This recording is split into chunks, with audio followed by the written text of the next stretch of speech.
Well, it's day 3, season 5, the Dream 11 Spiceisle T10 tournament. And today we feature in two really big teams in this first matchup of the day. It's going to be the Clove challengers, and they are coming up against Real Property Bayleaf Blasters.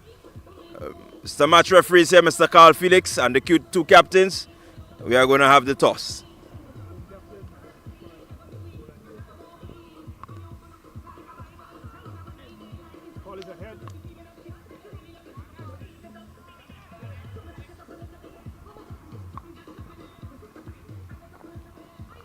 All right, Roland, you won the toss. What's your decision? We'll send him into bat. Okay, you played your first game.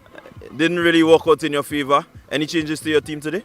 No, we're playing the same team. We believe in the players. It just happened that the first game of the tournament we didn't perform the way we would like, and we don't believe in making changes that early. All right, so good luck to you, Roland. We wish you all the best. Maybe a win today could get you some momentum. Thanks. All right, Micah, you lost the toss today. Had you won the toss, what would you have done? First of all, let me thank the Almighty for coming here. We would have also had a bowl first. Any particular reason why you want to bowl first? Well, yesterday we used that strategy and it worked out, but today is a different game. We're going here to play cricket. We're batting first. We're going to set a target, 120 plus, and I think we have the bowling to defend that. Okay, well, good luck to you. Any changes to your squad for today? No, we're playing the same team. All right, so there we had it. It's game on. Day 3, Spiceisle T10. It's going to be epic. It's going to be really interesting from here on in. All right, well, that picture on your screen right there says that we are ready and we await the first ball of day 3 of the Dream 11 Spiceisle T10 Season 5. I'm here, Clyde Rondell John, and with me I have Justin Hector. And we are going to bring you the first half encounter of today's matchup. Justin, good morning. Good morning. Well, good afternoon, rather. It's 12 p.m. Yes, good afternoon. It's about midday. Another beautiful day here at the Las Vegas playing field. Of course, this morning we would have been blessed with some showers, which I pray no is long gone. And we'll have a uninterrupted day's games, in fact. Yeah, we have 2 games today again. So therefore we hope and pray that it will be uninterrupted and we'll have some wonderful cricket just like we had on the previous 2 days. Well, the weather is certainly fine. And we think we can expect it to remain like this. It's good, brilliant sunshine. As the first game of the day is about to start, we're going to be seeing the Real Property Bayleaf Blasters. They had a good outing yesterday against the Nutmeg Warriors. And so they will look to continue in that vein of form. The Clove challengers, they lost their last game. And they certainly will want to bounce back. Their first game wasn't really the game that they wanted. But they have had an opportunity to really come roaring back. And so it's making for a very interesting encounter, this first encounter of the day. Well, of course, and of course the teams who would have lost in their first round would probably want to now come back and try to draw a level and try to win. We probably will see that a similar pattern with maybe, each team sort of not really running away, but probably each team, this team lose to this one, the other one lose to that, and so on and so forth, and level things out as we go on, as we to the business end of the tournament, when probably the teams who are most successful starts coming to the fore.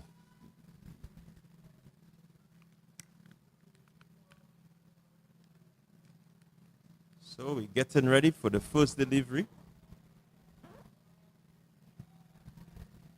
We're getting ready for the first delivery of the day.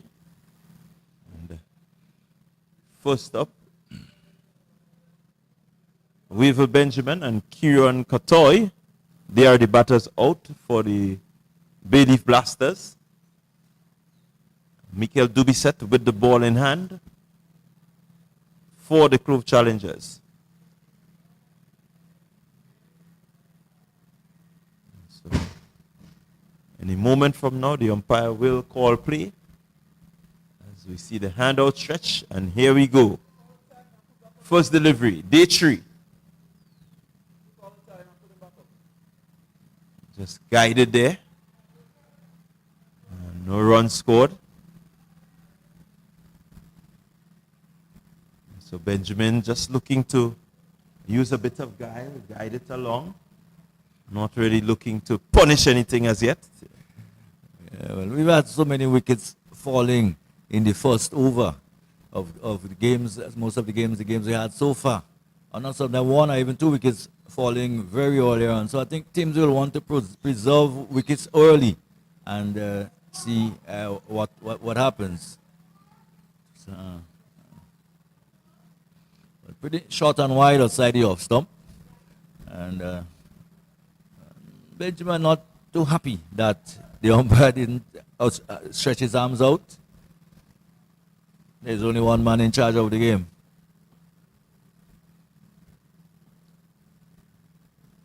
Well, Dubisset has already had 1 wicket in this year's tournament. This one, it's hit high. It's going to be caught. The man running back, taking a really good catch. Benjamin looking to go after Dubisset.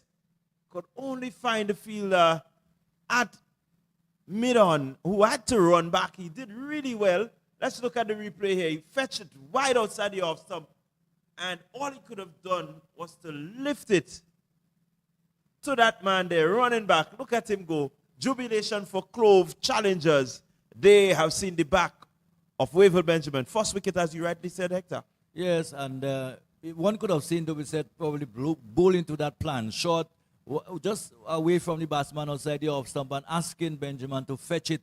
And he did oblige on this occasion. And once again, well, we probably could record that. First over again, another wicket. And we've had that continuing through the series, through the game so far. But a good start for Clove. They need to redeem themselves after the loss of the first game. Well, they certainly have started well in terms of redeeming themselves. Dylan Douglas comes out to join Kieran Kotoy. So without a run on the board, the Bayleaf Blasters have lost their first wicket. Dubisset with his steal up. Again, continuing with that plan, just bouncing outside the off stump, just on the shorter side, not really going up to the bat. Let's see if it will continue and how Douglas may just adjust his stance, knowing and expecting that he's going to be short and wide. Just get the feeling that the batsmen aren't quite yet understanding the pace and bounce that is available to the faster men. And probably we've seen a few too many cross-batted shot too early on. And we've seen a number of batsmen perish in that way. Well, Dubisset again with that. This time call wide. Yeah. Signal wide now by the umpire. Just going a bit wider than that guideline that is there. But if that is the strategy of the bowler, well, he has to stick with it because it has worked so far. In fact, he's only, apart from the wide, that's the only run conceded in the over so far. Yeah, we've seen Dubisset. Again, up in the air, where's the one gone? But this time it will evade Duncan running back and it goes away to the boundary for 4. So this time it evades Kato, in fact, running back. And it goes away to the boundary for 4. So it works one way and it works the other way. Well, he was really fortunate there. He got the edge. Luckily for him, it went backward instead of really going upward. And he was lucky to get away. It was always running away from Keto. Keto had to run back. But Douglas will feel happy to have gotten off the mark. And yet another batsman, it seemed, being beaten for pace and bounce. It seemed like Douglas was very late on the shot, tried to pull, and the ball basically was onto him far quicker than he anticipated. And as a result, had no control over it. But who need control when he picks up a boundary? Well, over number 2 will be bowled by Nicholas Douglas. Redhead, sorry, Nicholas Redhead. And he will be coming from the pavilion end. Certainly, Redhead, it's good to see him back on the pitch. He's been out of the game for a while. And so it's really good to see him, you know, here at the Dream 11 Spiceisle T10 Season 5 with his first delivery. Hitting the bat quite hard. Again, a good start, good line, good length. Because he had success in the only over he bowled in the tournament so far too. He would want to replicate that and probably pick up another wicket in his first over. And there's no explanation for the fact that we've had wickets in almost every first over of the game. Well, if this is the trend, then somebody needs to break it. It's really not the sort of trend that you want as a batter.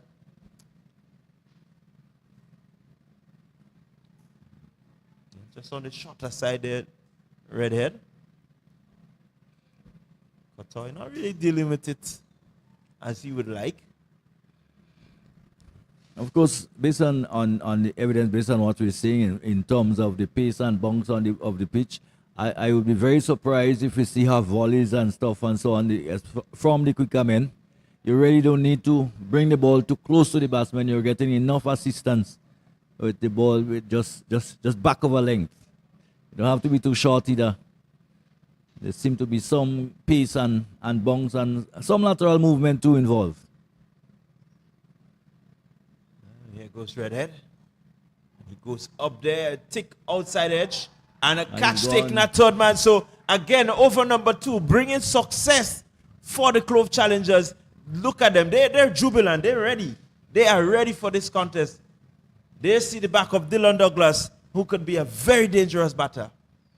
Well, the trend continues. Of course, again, Nicholas Redhead picking up a wicket in his first over again. And so far what we haven't seen is, except for probably game number 1, where we had a healthy partnership at the top of the innings, we haven't been seeing that since. Teams have lost wickets and have lost 2-3 wickets in single figures. And as you see, Narayan going on quite early. I think it's a good start for Belief Blasters. And they would really want to bounce back today, because if they go now 2 losses, it will be very difficult for them as the tournament go on. So they will want to hand the Belief a loss. In fact, they lost to the Belief. Did they? Yeah. No, they lost to the Saffron. Yeah. Yeah, so Narayan, the hero from yesterday for the Belief Blasters. I think in presenting, he picked up all the accolades. Man of the match, most economical bowler, and the power hitter. So he had all the awards in his favor. Today is a different day, and we'll need to settle in quickly. It's only over number 2, but you only have 8 more remaining. So there's no real time to settle down too much.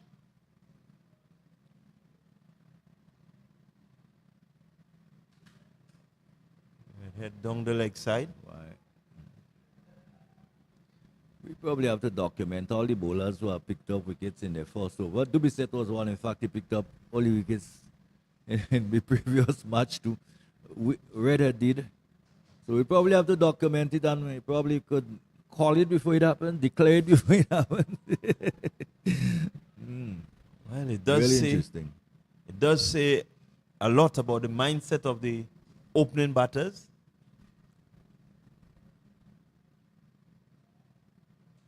They are not looking to spare anyone. They're going to go after their shots. Well, of This course, is what yeah. makes for interesting competition. Of course, Micah Narayan is not the one who is going to go dashing after the ball too early in his innings. I just saw a delivery back of a length, and all he did, he just got into the line and dropped it away on the offside and picked up a single. So he'll basically look to play his ball on its merit and build an inning. But no way he should get bowled out in 10 overs anyway. Yeah, and here is a good shot. So that one just lifted nicely by Kotoy, really not looking to overhit this one, but just got in line and lifting, opening the bat face to make sure that he got it around the fielders. And clearly over the top, we're still in the power play. Fielders are in, so it's a safe shot. And it goes to show again how good the wicket is. The wicket is playing. It was not a ball that was pitched up. It was the fact that Kotoy just simply played through the line of the ball and got it over the infield for 4.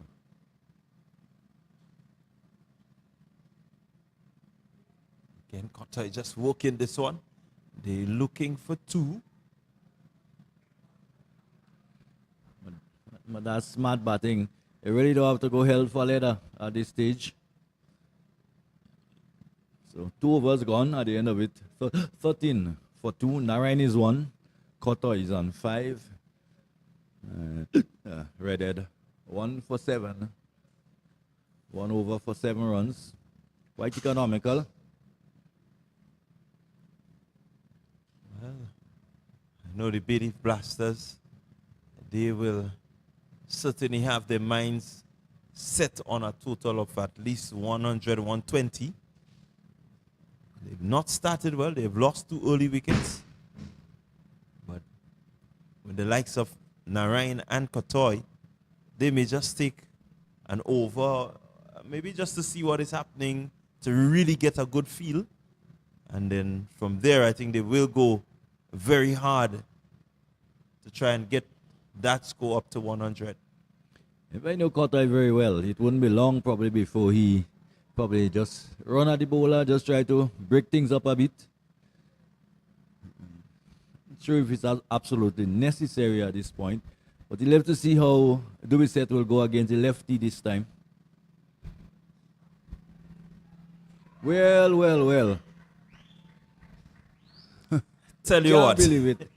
that was really well set up. That was really, really a good setup. A catch taken. I mean, just looking at him, looking to try and keep that ball down, I think that was the problem.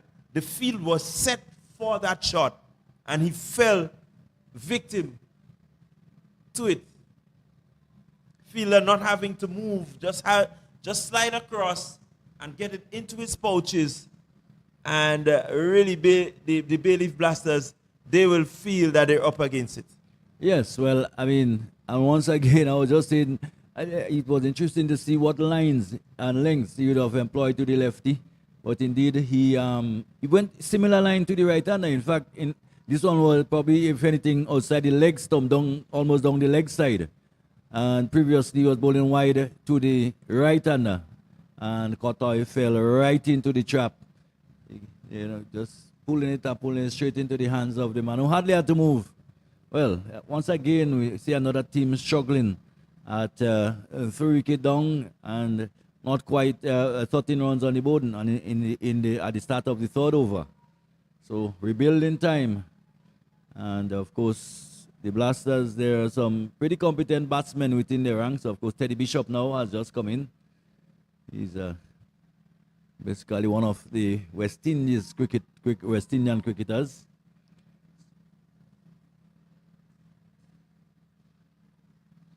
So I'm sure you'd have seen that and more already in his short cricketing career.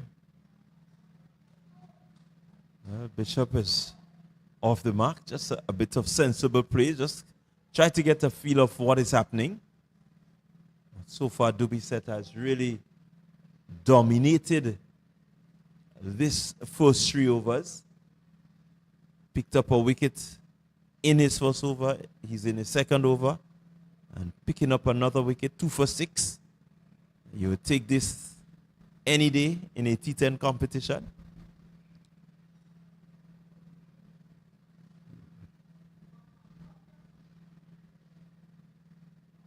This time he strays and Narayan getting inside of it and working it past the diving fine leg who is inside the circle. And so 4 runs to Narayan and he's on charge. Well, yes, just straight onto the pad of Narayan there, and Narayan just whipping it away, flicking it fine. And the fielder, who is a short fine leg, but well to his right, had no chance of really stopping that. And 4-2 Narayan. So he's continuing with his good form.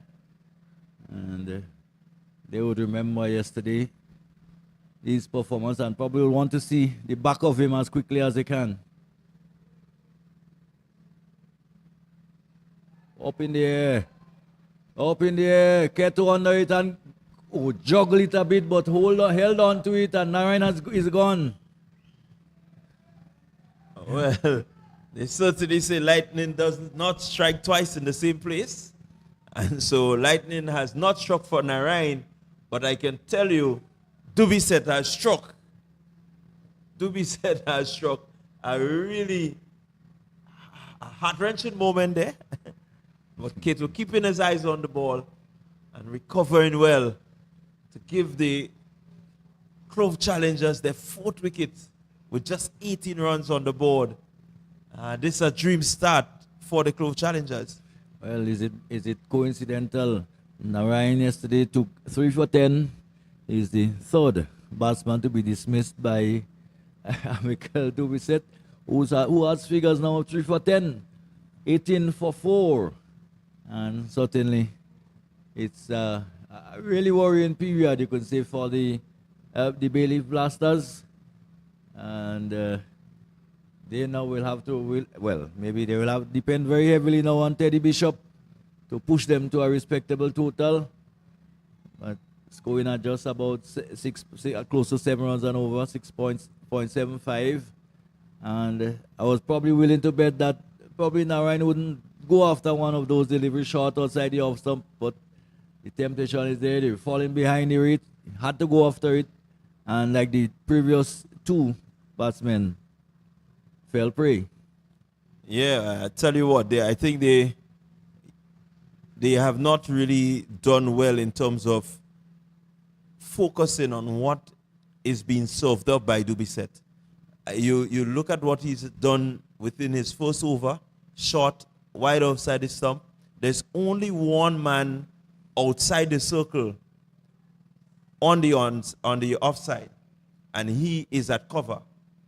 No, he's bowling short, he's bowling wide. Use the pace of the ball over the man at point and maybe between point and that 3rd man who is in the circle, and you have runs.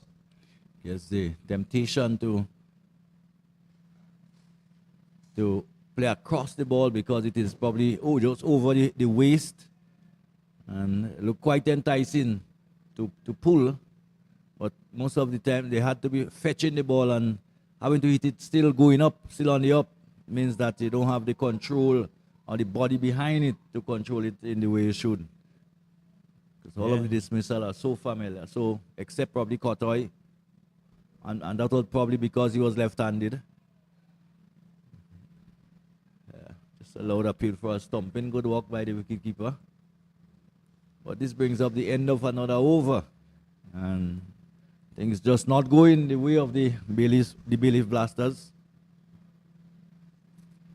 Well, I don't know if it's a trend, but we've seen again the teams winning their first match and then having a really contrasting second match where they barely get up to 80 runs. I'm not certain it's going to happen here, but possibility exists. Yeah. It's going to take a really outstanding knock from Bishop. He has to remain there for the duration of the 7 overs remaining if they're going to get anywhere close to maybe 100, 110, if possible.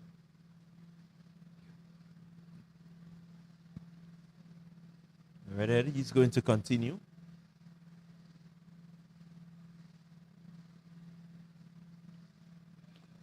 18 for 4. They just cannot be a better time to be bowling. Now you're having a team at 18 for 4.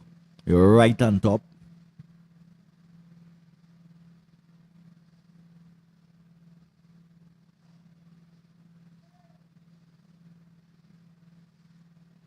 Good line by Redhead. Maybe good. A little bit different to Dubiset. Dubiset has erred around the shorter side. Redhead, on the other hand, has been a lot fuller. Has been probably more attacking the stump a bit more, just the top of off stump. Been making scoring rather difficult. He's in his second over. 1 for 8. Walcott was just coming. Teddy Bishop is on 2. 2 from 2. 19 for 4. We're in over number 4.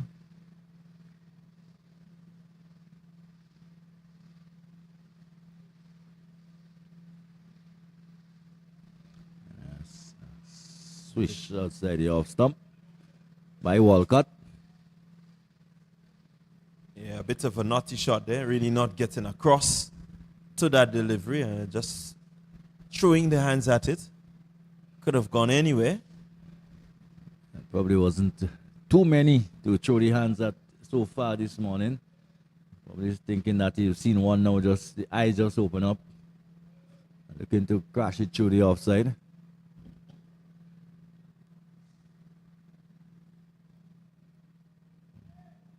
Again, a good delivery right on target. Really not much Walcott can do. Almost got himself in a muddle there with his footwork. It was the left-hander with Nicholas Redhead coming from right arm over the wicket.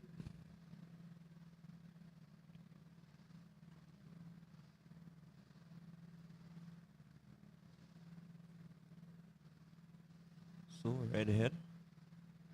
Good delivery, good pacey delivery. Really had Walcott committed to playing the shot. Really, Walcott found himself in no man's land, not neither forward and nowhere close to the delivery. Again, Again, some pace and bounce carry, good carry to the keeper. So there is something there for the bowlers. Because we had a shower this morning.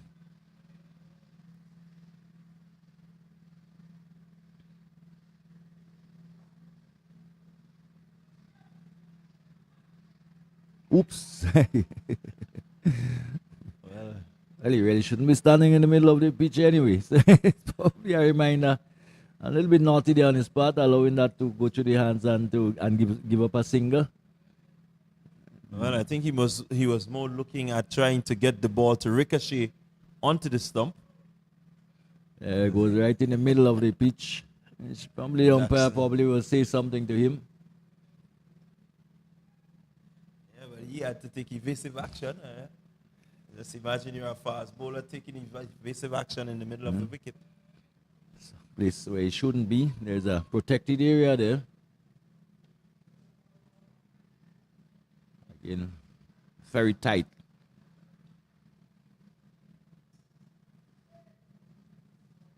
Redhead doing well so far. 21 for 4. Only 3 runs coming from his over so far.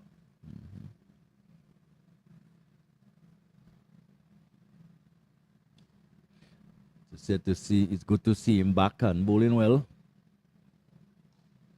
Where has that gone again? Well, this one seemed to have gone Wow, taken again. Well. This time, the Teddy Bishop really has had a torrid time in this tournament so far. I haven't been putting runs on the board. Today, probably Belief needed him more than ever, and he faltered. Delivery again pitched up, and not the length at all there for Teddy Bishop to launch into like that. All he managed in doing is kind of hitting it high into the end. Another juggle there by this time by Darren Ned, but he managed to hold on to it. And the sorry sight of Teddy Bishop coming back to the dressing room, being out for how much is it, 2 or 3? 2. Well, we'll get that for you. But the Bailiff Blasters in real trouble here.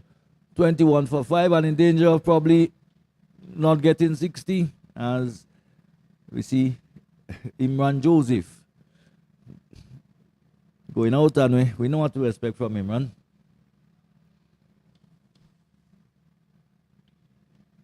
What a difference, as we say, what a difference that they can make.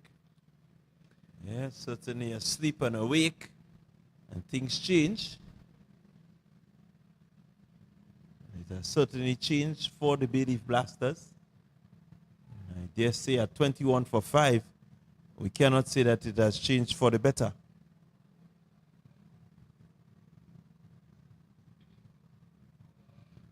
It'll be very interesting to see the approach of Imran Joseph. You'll probably say he's most effective with 2 or 3 overs to go, but we just completed the 4th. So you'll have to bat some time today.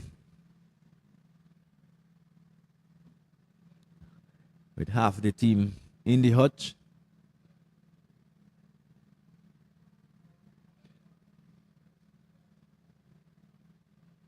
It will be Imran Joseph. And Chandel Joseph. Is it? So another, yeah, Sheldon Joseph, yeah. Another piece, huh? One brother with the ball, the other brother with the bat. So there must be some rivalry there.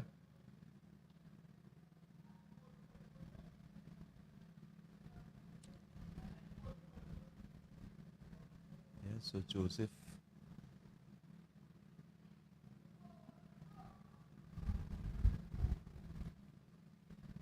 Again, replacing Pacer,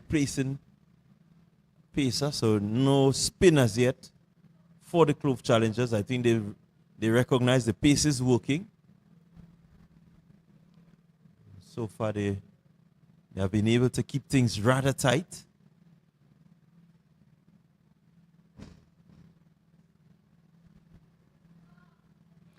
These two, they tend to go at each other quite a lot. Indeed. So it's going to be interesting to see who really gets on top of who here now. But not only have they kept things tight, they have taken wickets at very, very regular intervals, probably too often for the Blasters' good. Oops, that was very, very wide.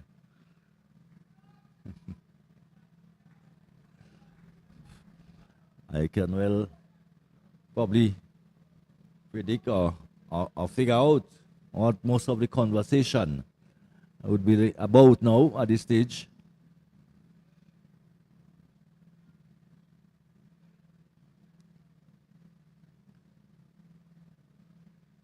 Not looking to give Joseph any room to free the hands. I think this is what Sheldon is going to do. He's going to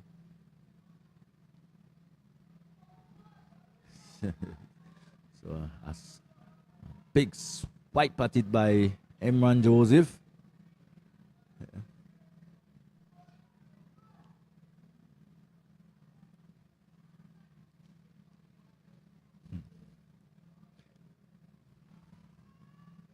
So 2 explosive personalities.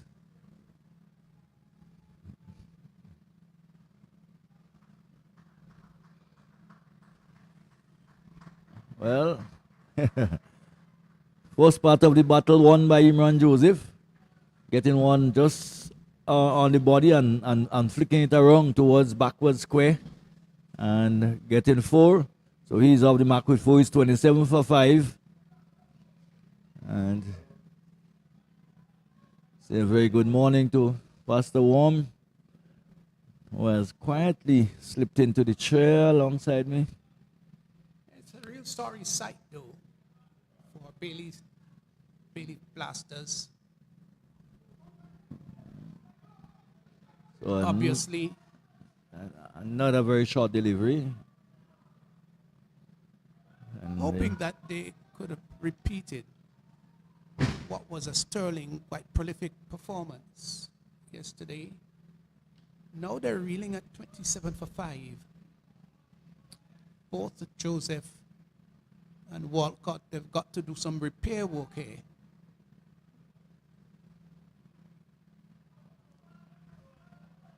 Just having a big swipe at that one. You're at the halfway stage, some 5 overs gone. 27 for 5, the run rate is 5.40. And it's so very important, Justin, what you do from here. Now, one of the things you won't want happen, that is to lose a wicket. You don't want to be losing wickets here. So for the next 5 overs, these two players will have to say to themselves, we've got a repair job to do. Let's see how many we can get. Probably they'll have to set little targets. Let's get up to 50, and then get up to 60. Let's get up to 70, and probably get to a working total of about 80, 90 runs. So if they pick up 10 from here on, over the next 5 overs, it means that they would get 50. And you add 27 to that, that'll be, 77. But they will want to even get beyond that. They'll want to get to, let's say, maybe a 90 at the end of 10.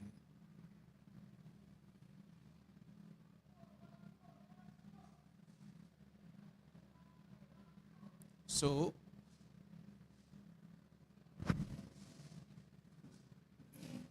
it's Ned doing the first over. And bowling note to Joseph, who's 4 of 4.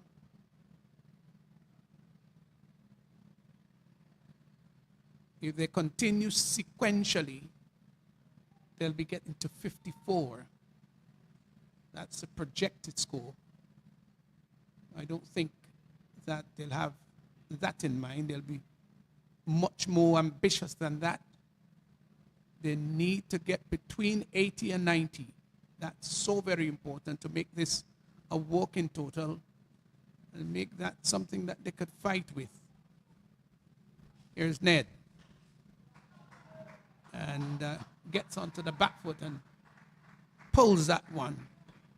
4 runs. And I think the moment it left the bat, he knew it was going to be 4. That was well struck. Yeah, just cleared the front leg and hit that. Almost flat batting that, airborne, down to the mid-on area, and it went away for 4. Fine shot. And that's the kind of blows you would need now at this stage. But keep your wicket. That's important. Goes behind the keeper. They go to for a single, and they've got to hurry. They get it in the end. The keeper throwing at the non-striker's end. By the time it got to Ned, the batsman was safely through. Good running there between Joseph and Walcott. Got to be alert. They must have a very good frame of mind.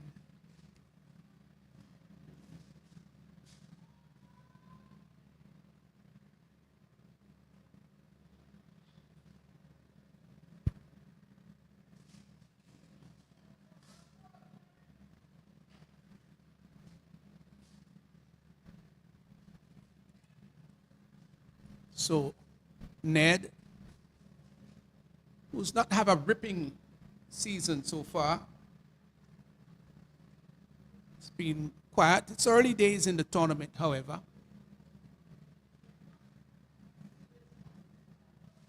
Driven. Oh, dropped it. He dropped it. He goes for 6. And then, in fact, goes over the boundary line. See what the umpire would signal? The umpire signal. I think he is just checking. Just checking. Maybe you. Yes, now confirm that it's a Carib maximum. So 6 runs. So 2 good blows in this over so far. It's been a healthy over, the best over so far. Ned is now none for 15. He's still got 2 legal deliveries remaining. Moves into Walcott. Walcott is looking to drive that one. Might have just taken his eyes off the ball. Keeper collects behind the stumps. So the run rate has just gone up a bit with a pretty healthy over so far, Justin. It's now 7.20. Not enough though. You would think so. You think it's really not enough.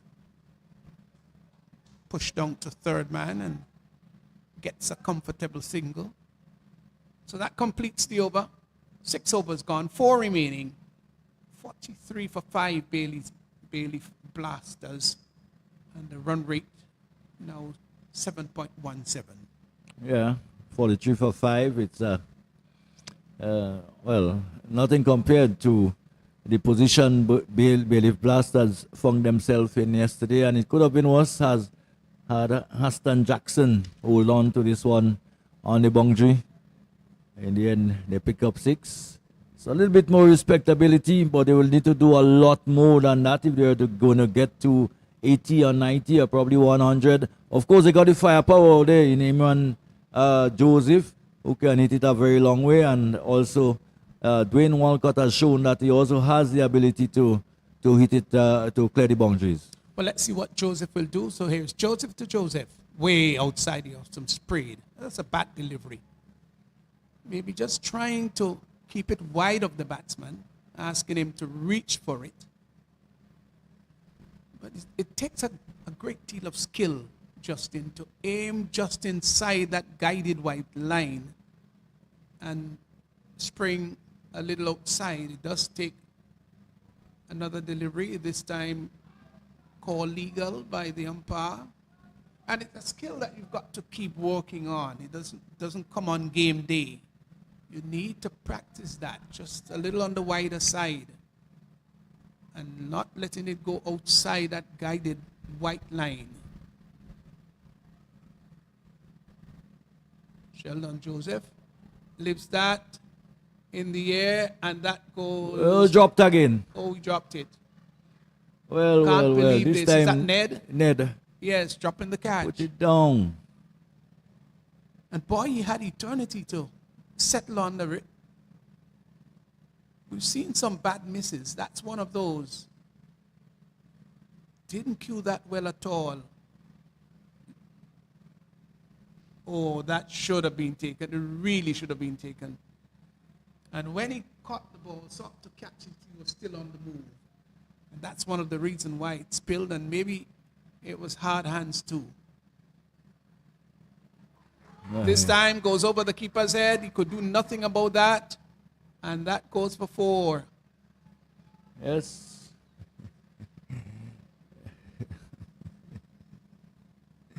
Nothing whatsoever he can do. Just look at it sail over his head. Down to the boundary for 4. Fortune will favor the brave very often. Maybe just some emotions out there. Over number 7 in progress. So a bit of restoration work here by Walcott and Joseph. Joseph taking strike. And Sheldon Joseph, who would not be happy with that miss by Ned, will go back and it's got to try again. How it bleeds the heart of bowlers when fielders do not support them onto the back foot and just clips the ball out to redhead behind. It's got the ball traveling much too quickly for a single. Dot ball.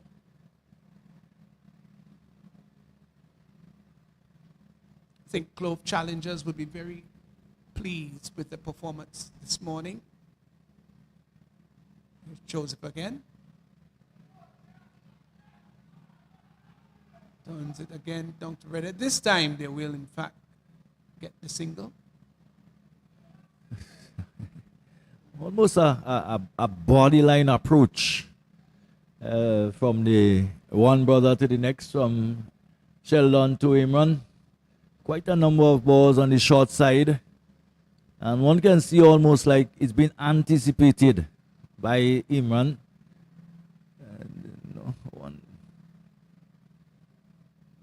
Here is the final delivery coming up in the 7th over. That he lives straight down the ground, fine shot. That's gone all the way. It has. Beautiful shot. And that's carry power hit maximum. Yes, he really launched into it and hit it severely over the wideish mid-off area, and it went over the boundary line for a 6. That's a lovely way to end the over. And after 7, it's 56 for 5. And the run rate just creeping up gradually. It's gone to 8. Yes. And different approaches by the bowler to one batsman or the next.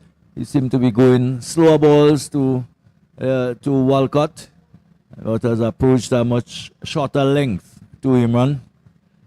And could that be probably the partnership that would restore some respectability to the Blasters? In fact, they have done so already to a certain extent, and they would probably want to take it to the end with what, 3 overs to go. They would want to probably get another 30, 40, or probably if they can get more than that, it will certainly help.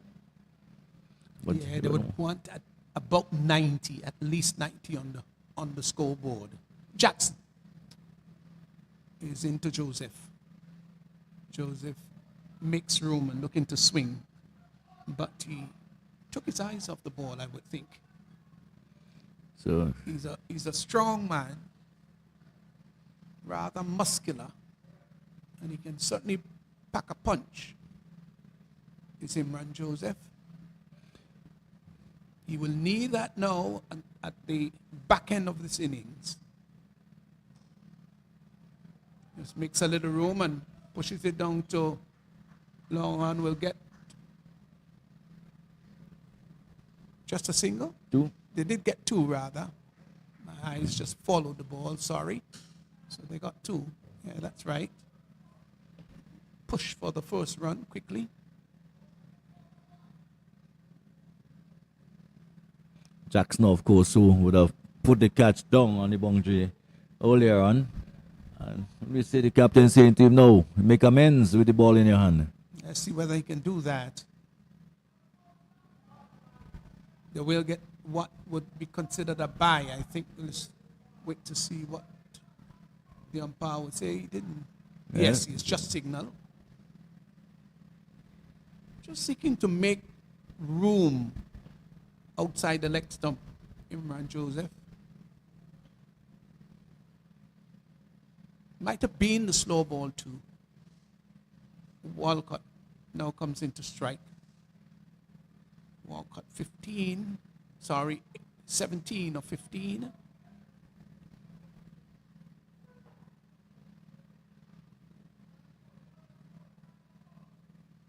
We've seen quite a few attempted hits and misses during this inning so far. Nobody has really cued it very well. There have been the odd good shots here and there, but by and large, I believe Blasters, they've not really looked good. Down the leg side, wide confirmed by the umpire. He looks surprised. I don't know why.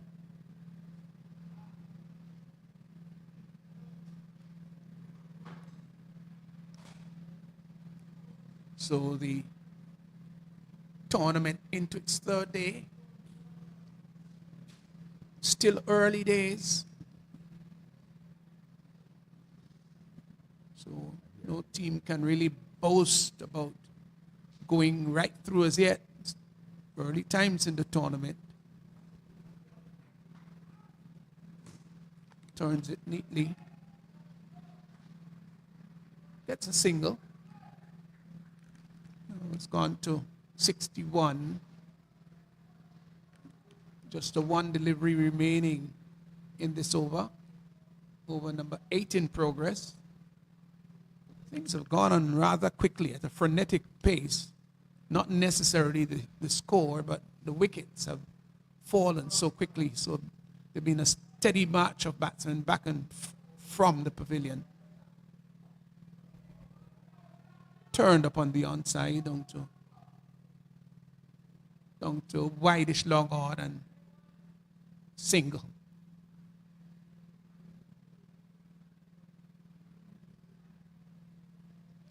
I'm sure that Clove challengers, Justin, will be very happy with their performance so far. Well, the Bailiff Blasters would have looked at the previous performance and you probably beg the question, what is a good total batting force against Clove after the last performance? They really didn't have a good outing with the bat. And they would probably think that they can post a total, which probably somewhere they can get, as you say, close to 80. That may pose a challenge to the Clove challengers. Having gotten what? I think it was 78 or something like that in the previous game. So Ned will bowl his second over. He's changed ends, hasn't he? Just marking out a fresh approach. 62 for 5. 2 overs remaining. And they have maintained those 5 wickets, these 2. So they steadied the ship. Now, having steadied the ship, it's now important that you get your cylinders going. Got to rev it up. You've got 12 legal deliveries to push ahead. Here is Ned. Bowls. Big swish by Joseph. I think committing a cardinal error, that is taking his eyes off the ball. It's so important to watch the ball right onto the bat. But I think saw it a bit short, eyes lit up, and swung rather than really looking at the ball right onto the bat. That's key. It's fundamental to good batting. Again, he's pulling, making room outside the leg stump. Wide signal by the umpire. And that one has to do with height, didn't overstep. That's one for the over the batsman's shoulder. So he will be penalized if he does bowl another like that. But he will go short, keep going short to Joseph. He really wouldn't want to get pitched too close to him. Again, Joseph is missing. He might be advised to seek to play good, authentic cricket shot. You don't have to lose his shape. He doesn't have to lose his shape, and he has lost his shape. And I guess you can see some frustration in that his bat has just fallen out of his hand. A suggestion that there is a bit of frustration creeping in. Net to Joseph. Joseph hits that one in the air and will go all the way. 4 runs, just bounces a couple of times over the boundary line. Well, finally he's able to free himself from the shackles. Ball taking more the outer portion of the bat and going over the cover area and into the boundary for 4. Ned just becoming too predictable, and Joseph setting himself. And in the end, making reasonably good contact, because there's a fielder out at deep extra cover and he couldn't get around.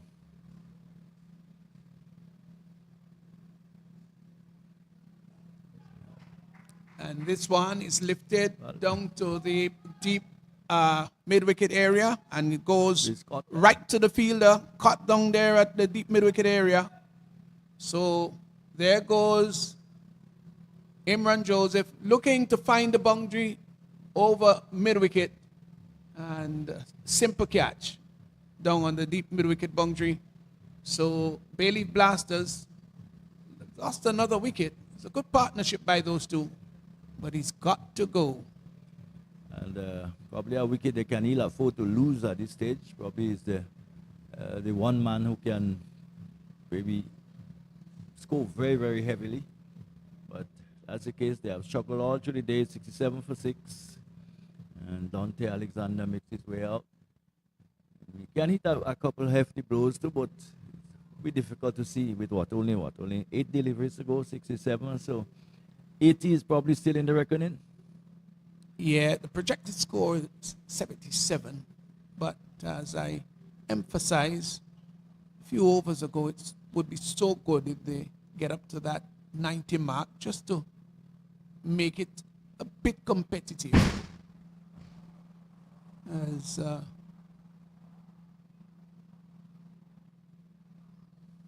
Deontay, of course, just taken what seemed to be a middle stump guard. And here is Ned.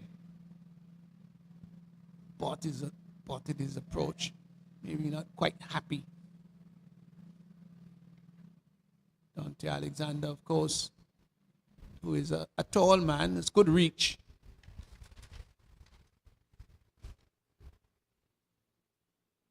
Here is Ned.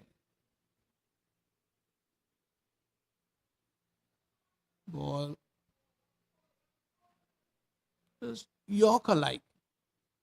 And I don't think that Alexander knew much about that. Ball hit the pad cannon out on the onside, and Charles from behind the stumps running across to his left, peeling off the right glove rather quickly. It's rather alert.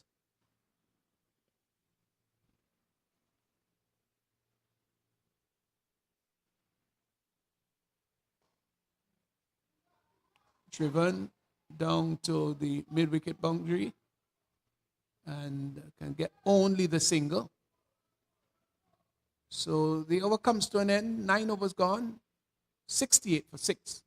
Just a 1 over remaining. Yeah, 68 for 6. And really, the Clove should feel very, very confident. And I'd be very surprised if a total like this cannot be overhauled. There is no devil in the pitch. The pitch has played well. There is some pace. There is some bounce. The ball is coming on to the bat.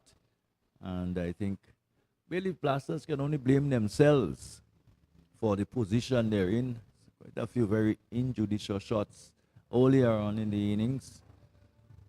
And as a result, the Clove Challengers is really in the ascendancy. Although runs on the board is runs on the board.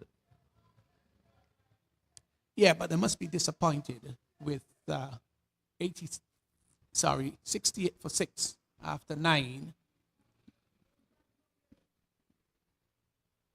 Here's Jackson with the final over, moving into Walcott.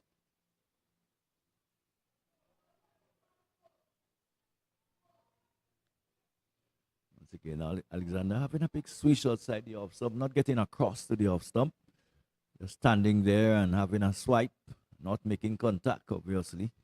So another dot delivery. Every dot delivery makes it even more difficult for the Bailey Blasters. Here's Jackson again. Lifts that one down the ground, and it has gone, well, maybe just pulled back inside, and they will come back for the second run. Well, it was a tremendous effort down on the boundary. It went down there. It was high. The fielder came around, and he went very high in there. Couldn't quite hold on to it, but did manage to throw it in just before he went over the boundary and saved what possibly could have been 6.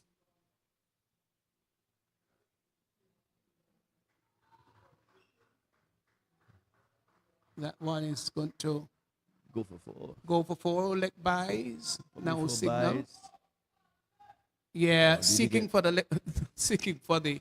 Did he get an edge? The Yorker, no. Umpires just signaled that it was leg buys. But he was making room outside the leg stump. That's Alexander. And Jackson saw that and followed him. Ball cannon into the pad and then went. Even Charles, diving behind the stumps, couldn't cut it off.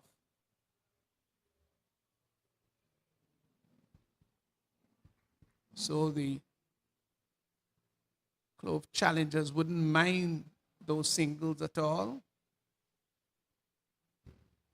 They don't want big boundaries here. 75 for 6. 2 legal deliveries remaining. They must be very happy, Clove. Indeed, they must be. What they probably in the back of their mind too is that they would have gotten 78 in their previous match. Here's Jackson with the responsibility of bowling the final over. Bowls, and Walcott looking to maybe just squeeze that square of the wicket on the offside. Doesn't make contact. And Charles from behind the stumps just moves across to his right. Collects. So here's the final delivery of the Bailey Blasters innings. Can they do something magical with this? Maybe hit a 6 or a 4.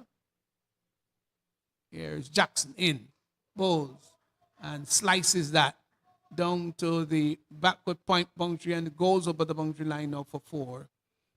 So a good end and a good end by the Bailey Blasters. In fact, it goes for 4. I thought they would have questioned the height a bit, but in the view of the umpire, it was legal. So that's the end of the innings. At the end of it, 79 it is for 6.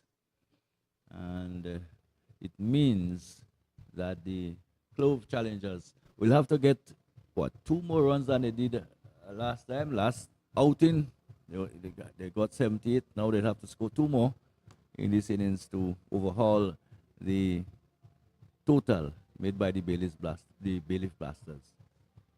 Yeah, I think they'll be very happy, Clove challengers, to shut down the potential brilliant batting of Bailey Blasters and to restrict them to 79 for 6.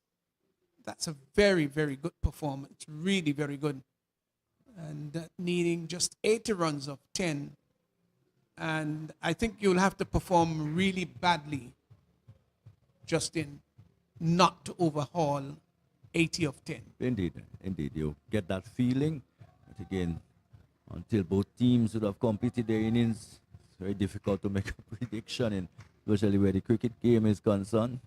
They will have to score 80 to win, and they will have the chance in a few minutes to start their innings. Yeah, Justin, there is in fact a rather sequential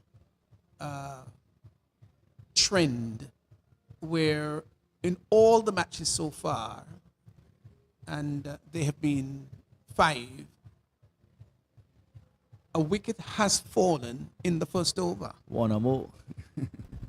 One or more wickets One or have more. fallen in the first over. And it's difficult to explain, as I said. There is no devil in the wicket. There is no, but it just crept up.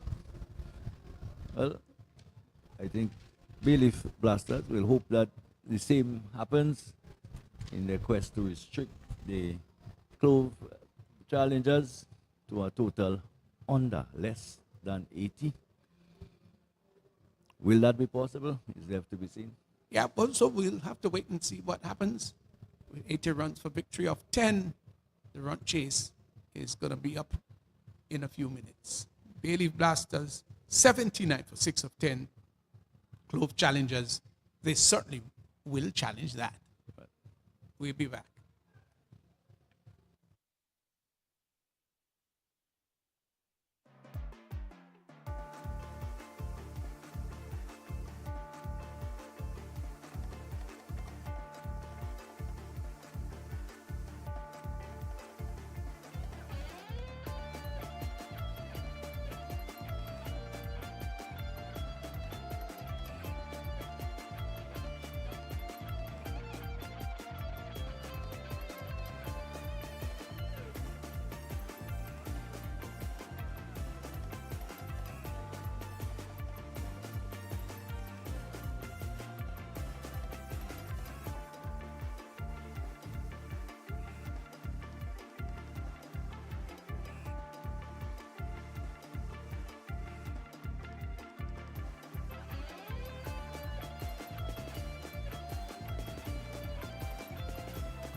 challengers, they need 80 in 10 overs, and they're going to really challenge that total, I would think. Good afternoon and welcome to Rondell. Good afternoon, my good friend. I was just about to do something, but I'm not going to do that today. Good afternoon to you, Reverend Mom. You don't do anything illegal, do you? Absolutely not. So I would think was a rather disappointing performance by Bailey Blasters, 79 for 6. Does not suggest the sort of total that they expected, especially coming off pretty exciting game yesterday. Can they defend 79? It's going to be a tall order. Certainly will be a tall order. I think the start was really disastrous. The batters really not playing according to the merit of the deliveries. Many of them in the top three went trying to pull the delivery wide outside the off stump instead of trying to cut the delivery, and they perished.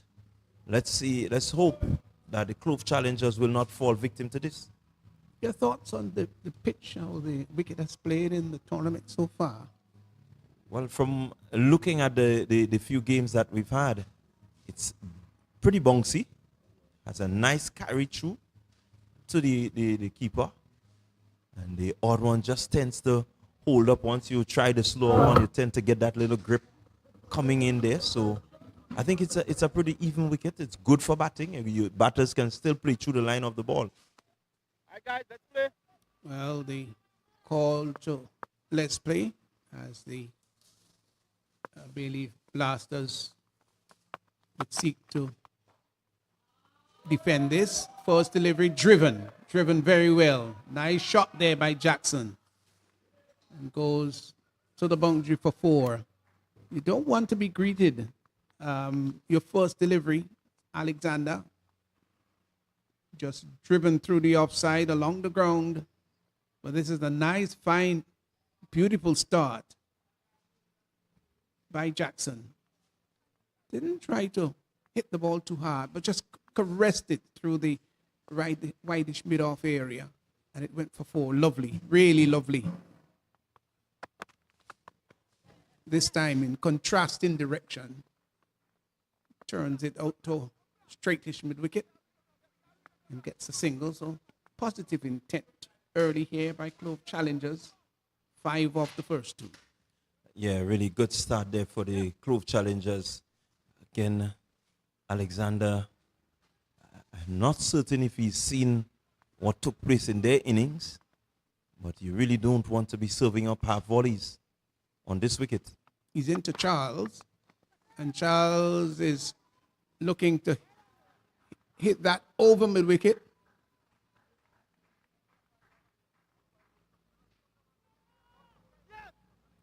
You get what happened now? Yeah, ball came off the edge. Really Yes. not in a good position, Charles, to play that ball. The body going Right. one way, the bat going the other. And the ball spiraled up to the third man area. Because I really was looking for that delivery to go somewhere through the mid-wicket area. So it's been a dismal performance by him with the bat. Charles, as he goes back, let's look at it again. Now that seemed as though it was going to go over mid-wicket, but it peeled off the outer edge and then went down to third man and the catch taken. Again, sequentially, in the first over, a wicket has fallen. This has been the pattern so far for the day. And we will be waiting with excitement to see what happens in the next match if Well, I the think- trend continues. Yeah, I think Charles should be chided for that. Now, it's not a big total. You've already gotten 5 of the first 2. And here was a good opportunity for you to just play yourself in a bit because it's not a huge total. Now, so that was poor cricket, I believe. Cato comes in to replace him. I quite agree with you. You have an opportunity as an opening bat to, just spend a little time out there, walk the ball, the singles, the twos. It does add up. Run rate is not too heavy. Alexander to Cato. It's a good delivery that just brings him forward and pushes it back along the turf. So it's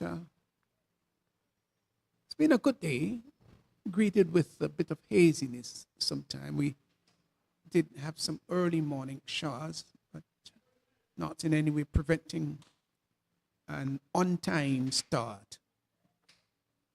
Here's Alexander. Short, swivels onto the back foot and pulls that behind square for 4. Beautiful shot. It's gone all the way, actually, beyond the boundary for a carry power hit maximum.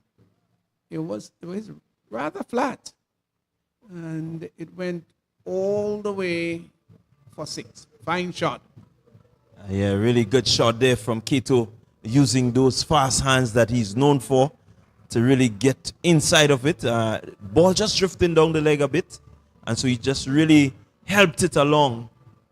And what was good there is that he got full connection, cleared the road by some distance. Yeah, it's a batsman who I think maybe personally would be disappointed that he's not gone further than anticipated. A couple of seasons ago people fans felt, and pundits of the game felt that here's a youngster who had the potential to go big, but has never really lived up to his expectations. Yeah, I want to agree with you there. One still hopes, I think he's quite young still. One hopes that he can really get there. He just needs to be at the middle, spend some time working on that game. He's a really naturally gifted cricketer. One expects that once he puts in extra work, it is not impossible for him to really climb from here. And what a better story to have. Yeah, it all depends on how diligent you are, how thirsty, how hungry you are, how passionate you are for the achieving of excellence. That's so important. I know there is the importance of mentors and coaches, but how hungry are you? Onto the back foot. White signal by the umpire. Short rising delivery that he looked to whip down to backward square. Doesn't make contact, but wide enough to be deemed a wide. So still the final delivery coming up. Here is Alexander to Cato, and Cato pushes that just out in front of him on the onside. May have cannoned into the pad too. And that completes the over. So at the end of the first over, a wicket has fallen, yes, of Samuel Charles, but Clove challengers, they're 12 for 1. Yeah, good start there for the Bidif Blasters, the real property Bidif Blasters. And they certainly will hope to pick up a few more wickets as quickly as possible, just to add that bit of pressure. So far, the pressure has been released with that huge 6 from Cato, couple wides, and that beautiful shot that was driven for 4 by Jackson. So far, the Clove challengers, they are in the ascendancy, and they would look to just continue from here. Certainly agree with that. It's not a big score for the 68 needed.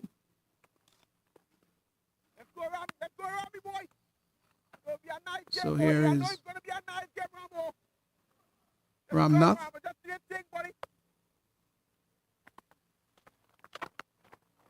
Down the leg side, looking to sweep. Doesn't make contact, wide, confirmed by the umpire. And they've got to be careful here too, or not giving away too many extras.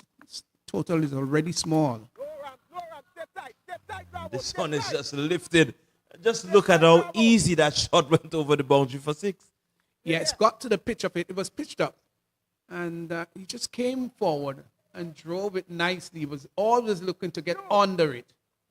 And it went over the boundary line for a carry power hit maximum.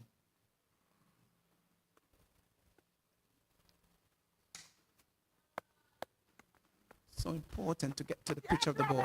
This time he's going to be out caught. Caught a shot, third man. Maybe looking to repeat that.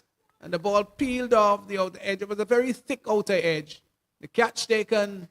And so after a hefty blow of 6, there goes Jackson. Caught there at third man. He's gone for 11. And there is another wicket gone. Clove challengers. They're now 19 for 2. Really interesting position here. Another wicket being lost.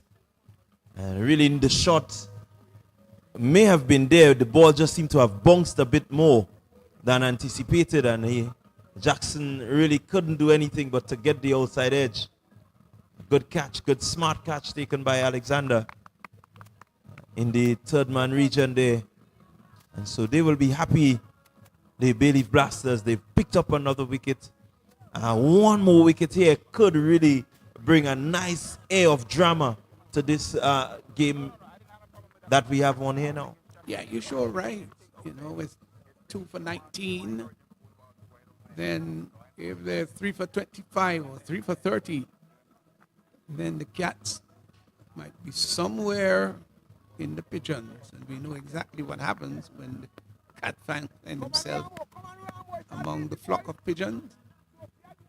Well, the new batsman is Darren Ned, who's really, I've seen him play some innings in the past. They've been stunning innings.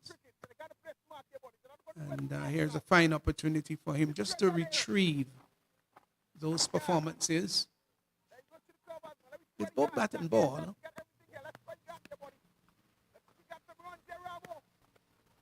Ned is quite an accomplished player.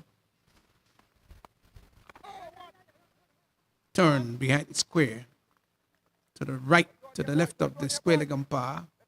So that's in front of square, beg your pardon. And gets his first run.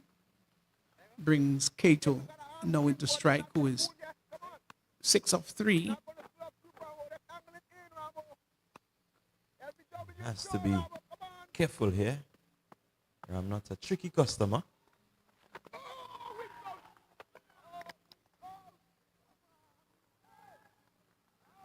Again, just spearing that one into the legs of Cato. Really had no answer to it. Yeah, and Cato was looking to hit that over long on and was very unbalanced, off balance, sorry, with that effort. Looked rather ungainly in the end. I think we've got an interesting contest on hand here. Into the second over. It's nothing to do with the run rate because it's healthy so far. We'll get a single just pushed out on the offside to mid-wicket. So Cato's moved on to 7 of 5, brings Ned into strike. Apart from that blow for 6, Ramnath has done well.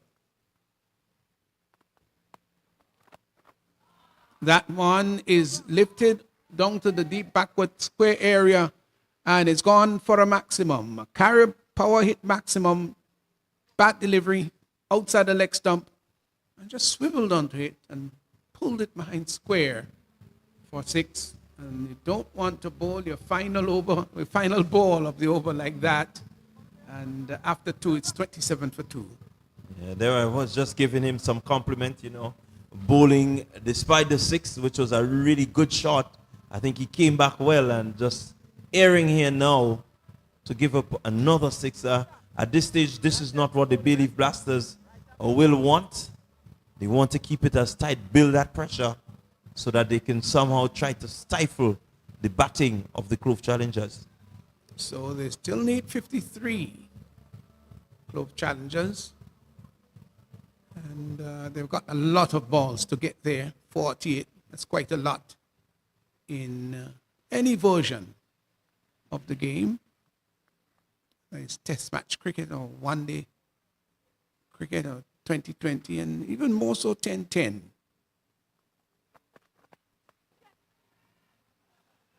This is pushed out to the mid-wicket. The fielder is challenged on the mid-wicket boundary, but makes good coverage and hurled the return rather quickly. Just think they should have run that first run quicker. Put just a little pressure on the sweeper on the boundary. I always believing that, Ronald, that you move fast with your first run. Give yourself sufficient time to think as to whether you should go back for the second, and sufficient time to get there. Yes. Sometimes just that little fleeting second may make the difference between getting a second and dismissed. Certainly agree with you. Put the fielder under pressure. Allow the fielder to make the mistake.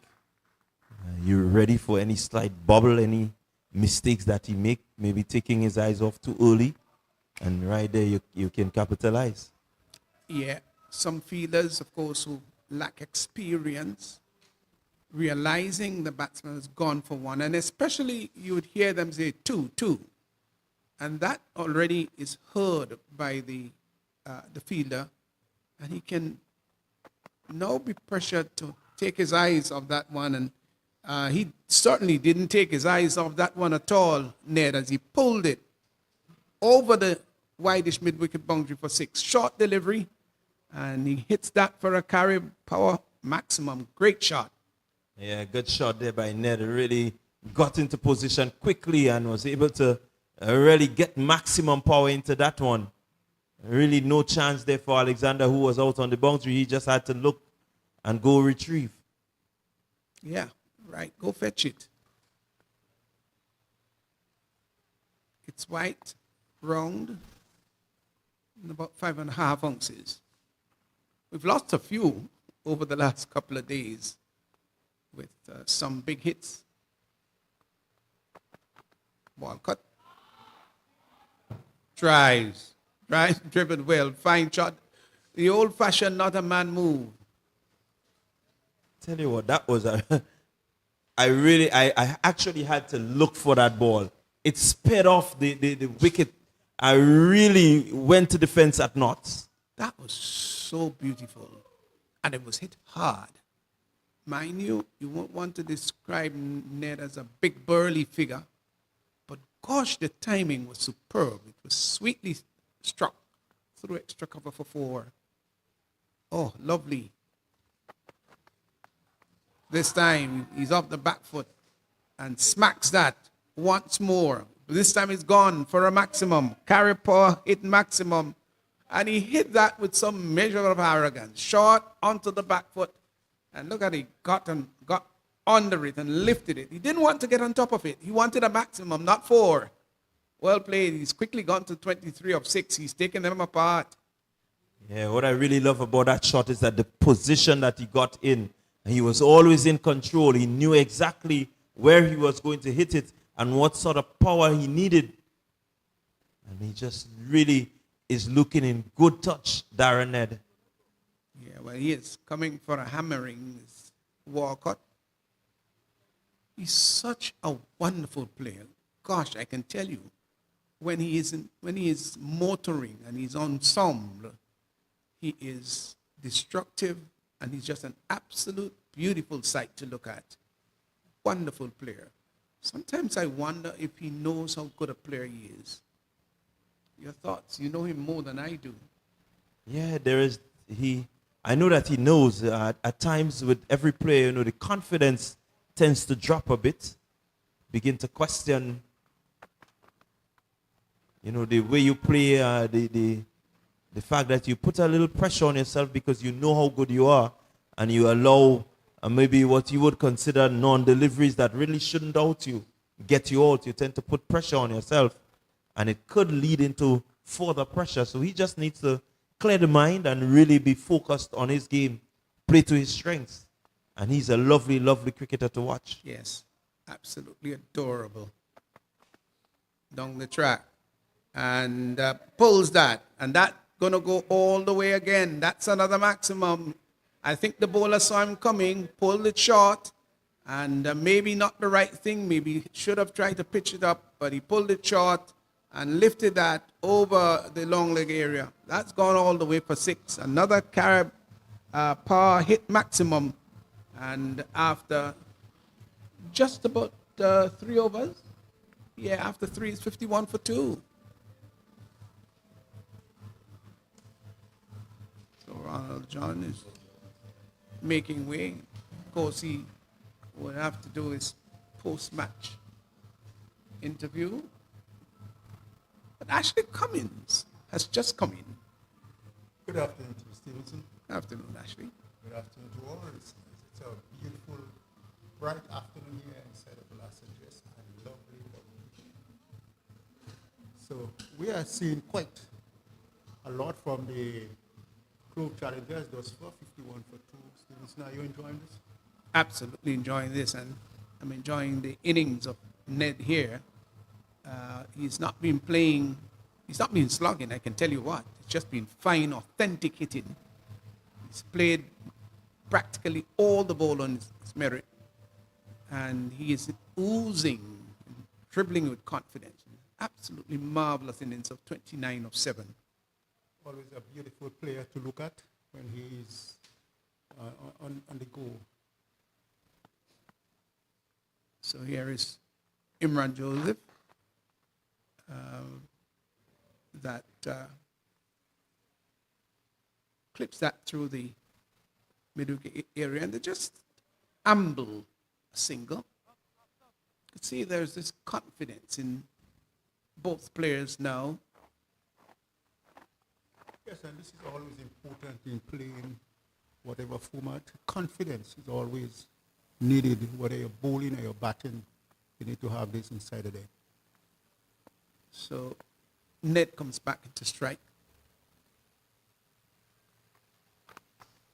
And is driving well up to long on, gets a comfortable single, and brings Kato back into strike.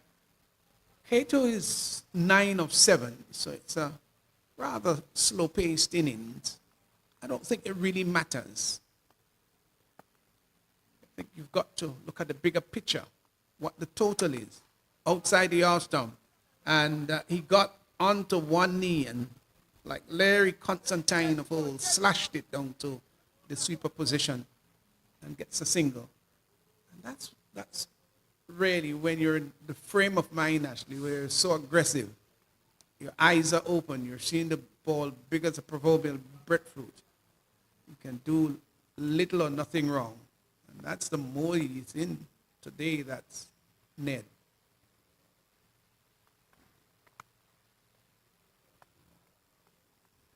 Yes, Ned has been showing that he has good form, got good hand and eye contact, so he continues to play well, and so too is Kato.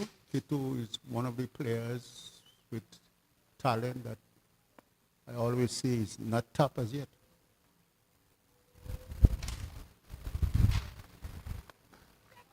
In the air, hit down to mid-wicket, the catch taken. And so Darren Ned goes, anticlimactic. It was a short delivery, and he got inside the line, looking to help it on its way. Yes, and I think the fact that he made room outside the leg stump, that was a good delivery, I would say, from Joseph, because he was seeking to make room outside the leg stump, maybe thinking premeditatively to hit inside out. The bowler saw that, dropped it short, more into the body, and couldn't really free the arms as he would like. The catch taken at mid-wicket, and so Ned has gone for a cameo, 30 of 9, and the Clove challengers, they've lost another wicket. It's now 54 for 2 into over number 4. Well, that was very smart bowling there by Imran Joseph, seeing the mood that Ned in, just dropping it shorter, and Ned obliged to it, and the ball taken a little bit high up on the bat, I want to believe, and not really getting in the middle of the bat and just peeling the catch. Short inning from Ned, and we see the new batsman and Javid Hazard coming in. Looking at the finals on Saturday, Javid Hazard He was really into it, Stevenson. Yeah, you got those players who have their particular day, and let's see whether today is going to be his day. I think what's more important, Ashley, is how consistent you can be. Not just one innings in every 6 innings that you play, but for every 5 innings you play, you should have 2 noteworthy ones. Most definitely. Oh, that was a good delivery. I love it. Short, was a snorter. Imran Joseph dropped his shot, and Hazard had to pull his head out of the way. Lovely delivery to start with. That completes the over. And at the end of 4, it's 54 for 3. Well, Clove challengers to get 26 out of 36 deliveries. They have it quite easy at this time. I want to say so that they just have to play sensible cricket, play smart cricket. But we have seen Joseph, 2 deliveries, the one that got head out, very fine delivery, very smart bowling. And the first delivery to Hazard really invited him. Take it or leave it. So we see the new bowling change. It's Calvin Brash. He's going to take up the attack from the pavilion end with 54 for 3. A game that Clove challengers, we may say, really have in hand now. Yes, and I think here is where Roland Cato's got to take over. He's been there for the last maybe 15 or so minutes, 15, 20 minutes. Short off the back foot and cuts that ball down to the long off area, hits it rather straighter than maybe anticipated, and gets a single. Maybe he should have tried to hit that a little squarer and challenge the wideish long off fielder, but he got it much straighter than he initially anticipated. Brings Hazard now into strike.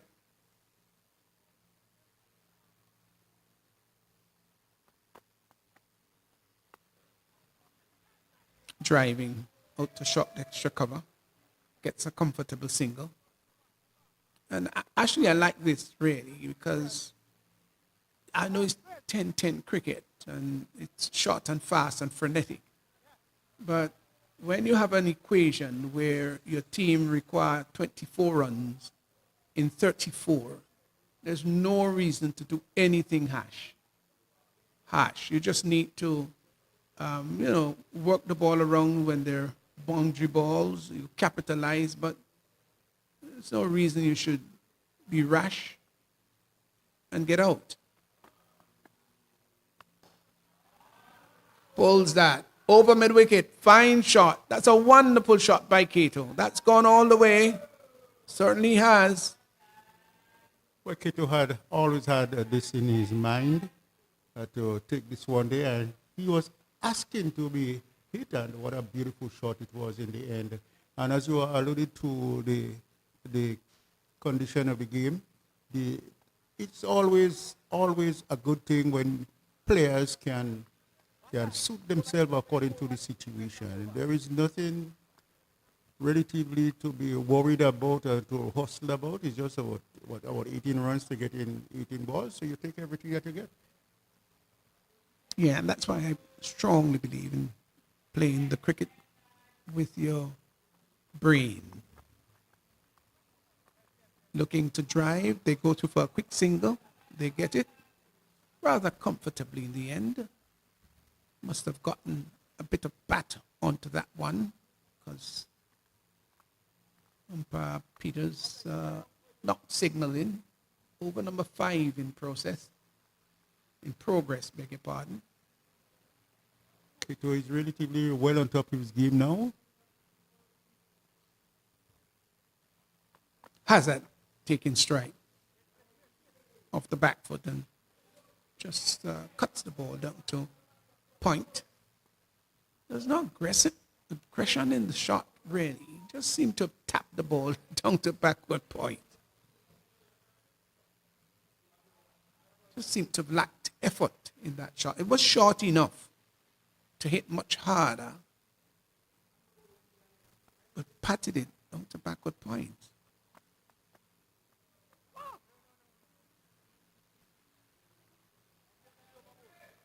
So I think that one was just pitched up. Give him a little bit more air. The over comes to an end. So we're at the halfway stage. 5 overs gone. Just 17 required of 30, with Hazard just a 1 of 4 and Kato 18 of 11. Well, there isn't much hard work to be done by Clove challengers. Just 17 of 30 deliveries with the sort of form that Roland Kato is showing outside today. He is going to be taking up the challenge, really putting the team on his shoulder. Hazard may have different thought. He's a much more a batsman that is much more aggressive and will try to score runs. But this time it is not actually anything to rush after. So as they continue, Clove challenges 63 for 3 of the halfway stage. In the air, would that be taken? Dropped just in front of the bowler on his follow through. The keeper was also coming forward. It's looking to pull, took the top edge of the bat, spiral. And there were, in fact, 3 fielders, the keeper, the bowler, and the short third man, or rather gully. And the ball dropping in the midst of all 3. So from a coaching perspective, you would say the bowler should have taken that catch Yeah, he's on his follow through, on his follow-through. but he would have had quite a bit of coverage to make. When you're on your follow through, you do get up to about a quarter way up the pitch. And then if the ball is airborne, that momentum should take you going towards the direction of the ball.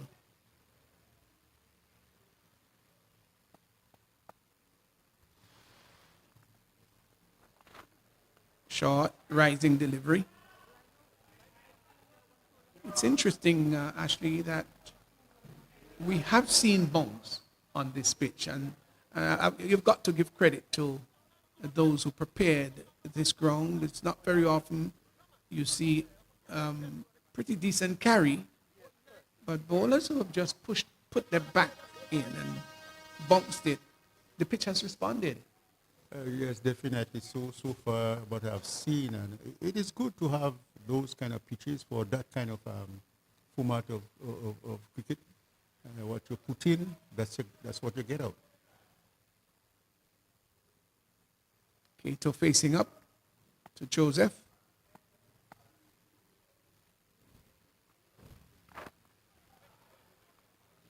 Pitch right up. Block hole. And that was a good delivery. And I said it's a good delivery from the context that the one before was a short pitched one. This one was right up. And Kato may well have been a bit surprised about it. Didn't handle it all that well. But so far, so good for Joseph. He is bowling well. He's putting a lot of thinking in what he's doing. Let's see what happens now. Just pull back in length this time, short and rising, and Kato having a fling at that one. So he's varying his length here. It would be good, actually, to see him bowl the slower one, just for variety's sake. I like to see when bowlers are having batsmen thinking of the next delivery to come. Short, he went right up. Let's see what he does this time. It's been a good over so far, really good. That was a short pitch one. And the keeper had quite a bit. Let's look at it. Short, and had to really dive to seek to pull that down, and didn't get there, and the ball went through the glove and down to the boundary. But a bit of aggression here Yes, by definitely. Joseph. He is showing that. At least Keto, to me, Keto has been unsettled for the past few deliveries. I love this. I really love this. This time it's hit in the air. That's going to go over the deep backward square area, and it goes for 4, couple of bounces before going over the boundary line. It was slightly short, didn't get much height attached to it this time, and just pulling the front leg out of the way and lifting it over that mid-wicket area, and went up to the boundary for 4. So the over has come to an end. 6 overs gone. It's 71 for 3. They require 9 runs. 9 runs in another 4 overs for victory. And I'm sure that Clove challengers would be happy with this, and they're saying there's no way we're going to lose this match. Most definitely. So, but Stevenson, going back to the over, I thought that Imran Joseph has been using his head quite a lot. That last delivery deciding to go into the pitch, just pitching a little slightly short, and Keto deciding, hey, look, I got you this time, and played a beautiful shot for backward of square for 4. Would have been interesting to see if he had bowled a slow ball.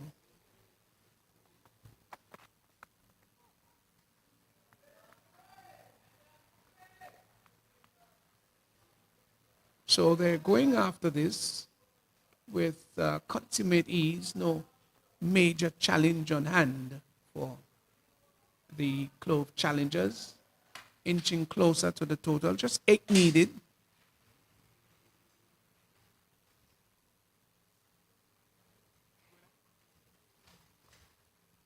Here's the third man on the backward point. Mid-off, sweeper on the outside. Short rising delivery. 1 for the over signal by the umpire. Alexander now coming into his own. Oh, it's nice. It's really nice. I just love to see those ball bouncers. It's not a good old-fashioned cricket. Yeah, this is exactly good old-fashioned cricket. I love to see young, strong fast bowlers spearing in and digging it short. Always a pleasure to look at. I agree with you. When you're young like that, you strap it. You're a young buck. Please bend your back. Use your God-given natural youthful strength. Get up there and bowl the ball. Get it up to 85, 90 miles.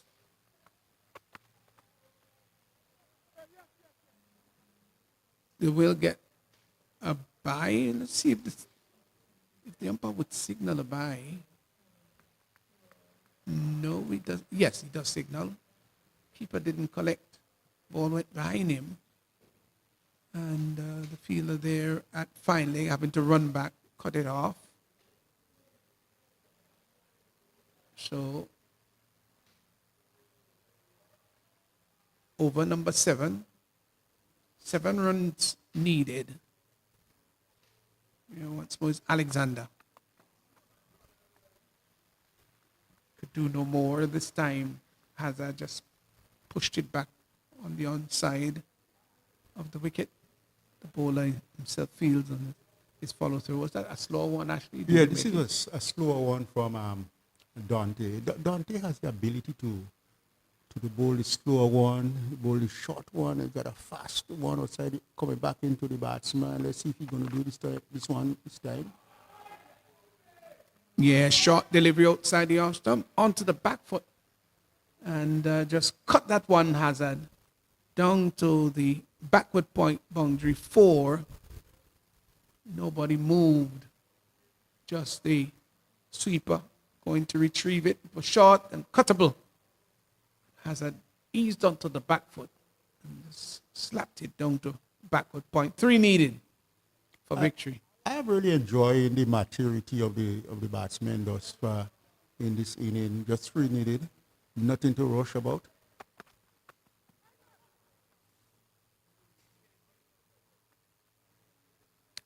comfortable single.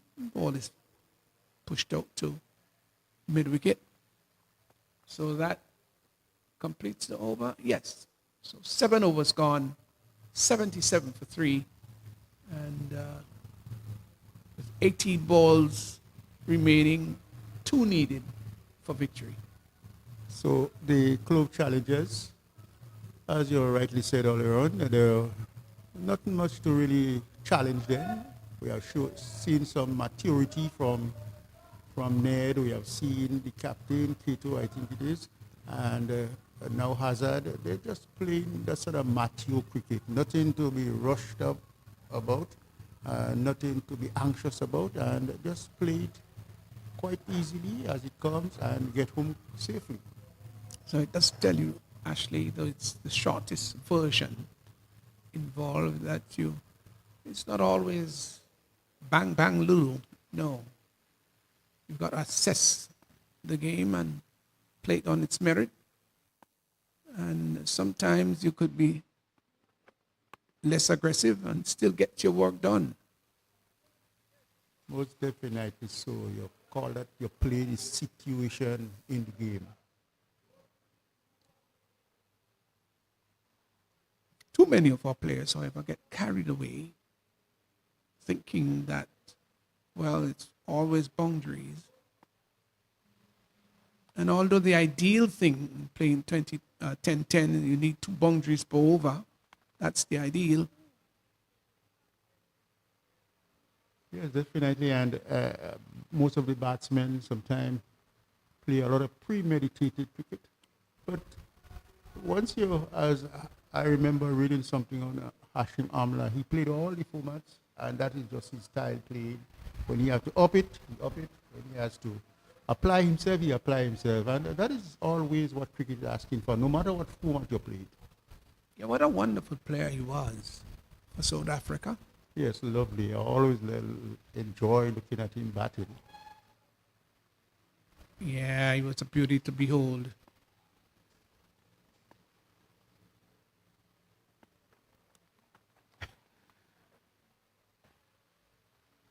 Did play in the Masters tournament for South Africa. Yes, yes. Other players like Ntini. Oh, this was lovely cricket. It really was. I sat down. I enjoyed it. I love the cricket, but just reminiscing on the early days of those guys, looking at them in the Masters, so a pleasure to look at. Yeah, it was rather nostalgic. Short, pulls that one over the deep mid-wicket, deep backward square boundary, and that's gone for 6. And it's Carriper hit maximum, and so this game finishing with a maximum. Clove Challengers, they've defeated Bayleaf Blasters. They've defeated them handsomely by 7 wickets. And it was more like a walk in the park for Clove Challengers in this match. Oh, what a way to end. They end it after they have played themselves in. They lose 3 early wickets. But Darren Ned came in with 30 from 9 deliveries, which was very, very much tantalizing for at the time. Keto played the captain role, and they just stayed there, steered the ship along, calmed things down, and there you had Hazard coming in and finishing it in the most authentic way with a carry power maximum. Ned got 30, Roland Keto 22, and Javed Hazard 13 of 12. And there was a wicket for Alexander Ramnot and Imran Joseph, who in fact had a good spell, picked up 1 for 7 of 2. And Bayleaf Blasters, of course, just mustering 79 for 6 with Walcott, the top scorer, 22 of 19. Imran Joseph had 21 of 16. Good bowling performance by Nicholas Redhead, 2 for 10. And Michael Dubisset, 3 for 10. They both bowled very well. Darren Ned chipped in with 1 for 22, a bit expensive. But it was a really wonderful bowling performance by the Bayleaf Blasters. And so Clove Challengers, they've won by 7 wicket, rather easy victory, and convincingly too. And I think by and large, they could look back on the match, Ashley, and say that they're pretty satisfied with the overall performance. Yeah, definitely so. Just that believe Blasters, when they look back, they may be saying to themselves another 30 or 40 runs could have just been giving them that edge over, but it wasn't to be. Clove Challengers played the better cricket, and so they came out victorious. Yeah, it's been a pretty good match so far, a pretty good tournament so far. We're into day number 3. So 5 matches have gone. They've not been high-scoring matches per se, with one exception. But it's still early days, and I think the spectatorship will really like to see Ashley scores going over the 100 mark, 120, 130. Yes, most definitely. When you come to see cricket, you want to see runs going. For me, I always enjoy watching wickets fall quite a lot, but it's always that pleasure to when spectators come, they get a balance of it, the runs going, wickets falling, and when you have the game going, that sort of ways one side on. It's always left that the spectators always would foresee much more runs on the board Okay, rather than wickets. I think we've got the post-match interview, and Rondell John is probably not quite ready, but he's getting ready to do the usual post-match interview. Let's go across to Rondell John. No, not quite yet. I think he's still having a bit of audio problem there with his microphone. Once he gets that sorted out, we'll certainly have him. How do you assess so far, Ashley, the tournament, and how's gone? Rather smoothly? Well, so far, I've been home, sort of been busy getting some things done before I really meet here. It's my first time coming for. But for what I've been looking at and listening to you guys, so far, I'm very much impressed with what has been happening. Despite, as you said, the totals have been relatively a little bit low, but cricket is cricket wherever it is, and let's hope as they continue, we see much more. And some spectators have come out to look at the game. Yes, most definitely. The buses leaving Granville, or the cricket lovers, yes, coming down to look at the games. Cricket will always be what it is. When it comes to cricket in Grenada, spectators will find themselves there. We did talk quite a bit about the pitch and how well prepared it has been. Both batsmen and bowlers seem to get quite a bit out of it. Yes, Stephen, I have been very much impressed thus far with our groundsmen. Let's go across to Rondell John. I think he's ready. Okay, so I'm here with Micah Narayan. Micah, really not the result you wanted today? No, of course not. I think we put into bat, and I think they take advantage of it. Restricted us like 21 for 5 in the power play. I think that set us on the back foot. You look at the pitch, really not a pitch that would suggest the score. Where do you think your team went wrong? I think our batters didn't apply reserve. I think the way we went wrong. Okay, well, this is only your second match. You have a lot more to go. What would you say to your team from this game? I just tell them, guys, it's all in the tournament. We have a long way to go. So just keep your heads up and we'll focus on the other games to come. All right, well, thank you very much, Micah. And we do wish you all the best. So Micah Narayan. Well,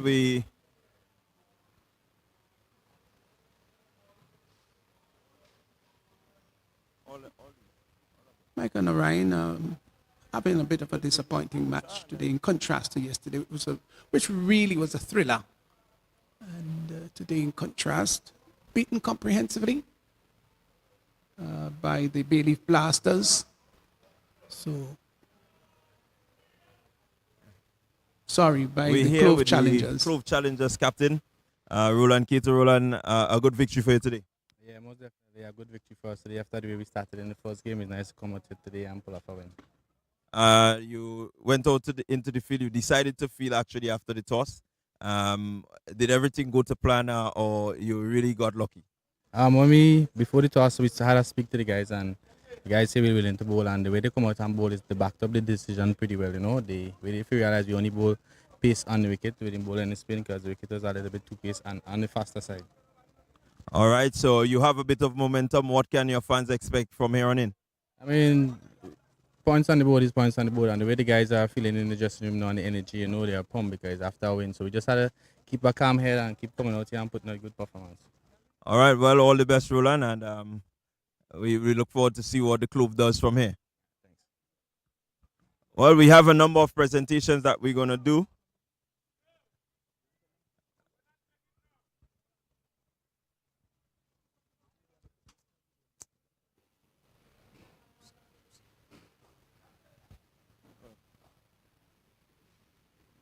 Usually there is the Man of the Match award. But Stevenson, getting back quickly to talking about the pitches. I look at the pitch in Progress Park in the finals of that tournament Saturday. It was absolutely wonderful pitch for cricket. And coming here this afternoon and looking at this wicket, I'm feeling quite satisfied. And I'm talking from a coaching point of view now, that we are seeing wickets that are prepared, and the bowlers, the batters, all have their chances. All depend on what you do, what you put into the game, and this is wonderful. Yeah, I agree. Of course, with cricket these days favoring the batsman so much, it is refreshing when there is a pitch that can just give some assistance to the bowlers, because you don't want your bowlers to be frustrated and feel that it's a batsman's game. So you've got to give your bowlers some measure of encouragement when they get out there to bowl, and they should not be just beaten to all parts of the boundary simply because the pitch has been designed for batsmanship. I know that there should be a slight bias, but that bias should only be slight. So we're going back to Rundle. All right, so we have the post-match presentation, and with me here is the Assistant Secretary of the Grenada Cricket Association, Miss Lydia Edgar, and she's going to be presenting the Carib power hitter of this match.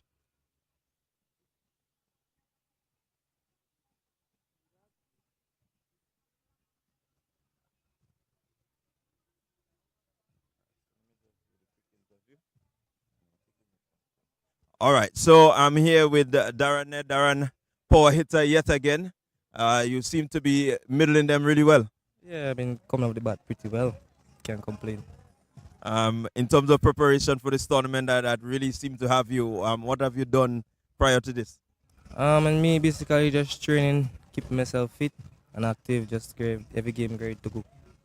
All right. What can the Clove Challenger fan expect from Darren Ed come next game? Well, not only from me, from the whole team, just a win will be good. Yeah, my performance will sort it out. All right. Thank you very much, Darren, and good luck. So we're going to have the presentation of the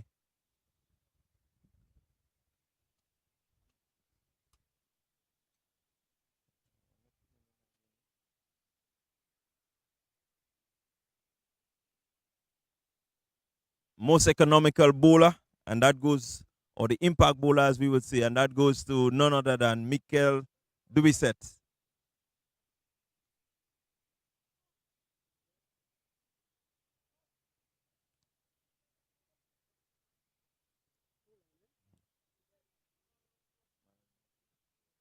And just to let you know that Mikel is also today's man of the match. We'll speak to him shortly after the presentation.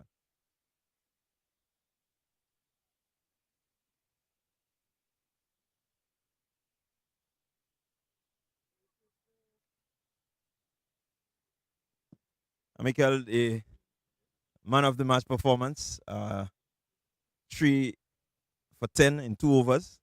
Did you think this would have been a sort of performance that you expected today?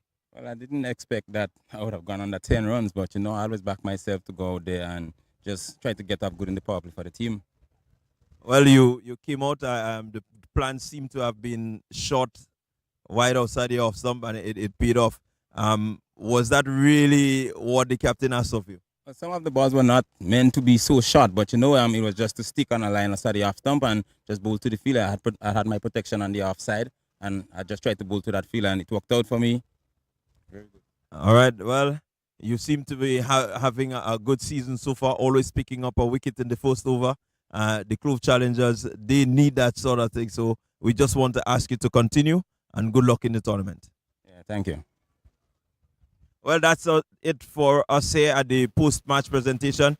Stay tuned, get ready. We are going to have the evening feature. And so we'll be back shortly with you to bring you live coverage of the second match of Day 3 of the Dream 11 Spiceisle T10 Season 5.